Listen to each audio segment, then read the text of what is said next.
यवतमाळमध्ये शेतमाल वाहतुकीवर आकारल्या जाणाऱ्या वाढीव दंडाविरोधात प्रहार जनशक्ती पार्टीच्या वतीने उपप्रादेशिक परिवहन कार्यालयासमोर जोरदार मोर्चा काढण्यात आला आहे। नमस्कार, आपण बघत आहात महान्यूज 7 करिता मी नंदिनी बर्वे। या मोर्चात मोठ्या संख्येने शेतकरी आणि कार्यकर्ते सहभागी झाले होते। आंदोलकांनी आरोप केला की प्रशासनाकडून आकारला जाणारा दंड आधीच आर्थिक संकटात असलेल्या शेतकऱ्यांवर अतिरिक्त ताण निर्माण करत आहे।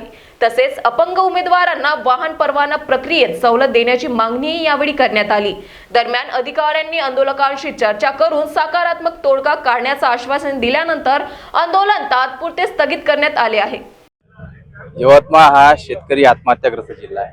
आता जेमतेम शेतकऱ्याचा माल त्याच्या हातात येत आहे आणि ते विकण्यासाठी यवतमाळमध्ये कॉटन मार्केट असो किंवा चिंतामणी मार्केट असो, या मार्केटमध्ये येत असताना त्यांना आरटीओचे अधिकारी या मार्केटच्या आजूबाजूला उभं राहून ओव्हरलोडचा दंड देतात। एक माणुसकीच्या नात्यानं आम्ही आज आरटीओ ऑफिसमध्ये मोर्चा काढून एक साहेबांना विनंती केली। माणुसकीच्या नात्यानं 2 पोते तुरी जर एखादा शेतकरी, 2 पोते चना जर एखादा शेतकरी जास्त आणत असेल तर त्यांना 10-10, 15-15 हजार रुपयाचा दंड देऊन त्यांची वर्षभराची मेहनतीवर तुम्ही पाणी फिरवता। या गोष्टीकडे तुम्ही लक्ष द्यावं। जर तुम्ही या गोष्टीकडे लक्ष देत नसेल तर यवतमाळ आरटीओ ऑफिसमध्ये कोणता भोंगळ कारभार चालते त्याचा सर्व पर्दाफाश आम्हाला करावा लागेल। एवढं आम्ही आज बोललेलं आहे। साहेबांनी त्यावर सकारात्मक निर्णय दिलेला आहे।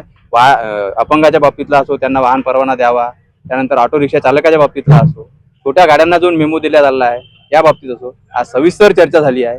आजचा हा मोर्चाच जनसामान्याचा मोर्चा होता, सामान्य लोकांचा मोर्चा होता आणि त्या गोष्टीसाठी आरटीओ साहेबांनी आज सकारात्मक आम्हाला सगळ्या गोष्टी बोलून चालून चर्चा झालेली आहे। त्याबद्दल त्यांचे धन्यवाद मानतो व येणाऱ्या काळात ते तंतोतंत त्याचं पालन करतील अशी अपेक्षा करतो। महान्यूज 7 करिता यवतमाळवरून अक्रम दिवान यांची रिपोर्ट।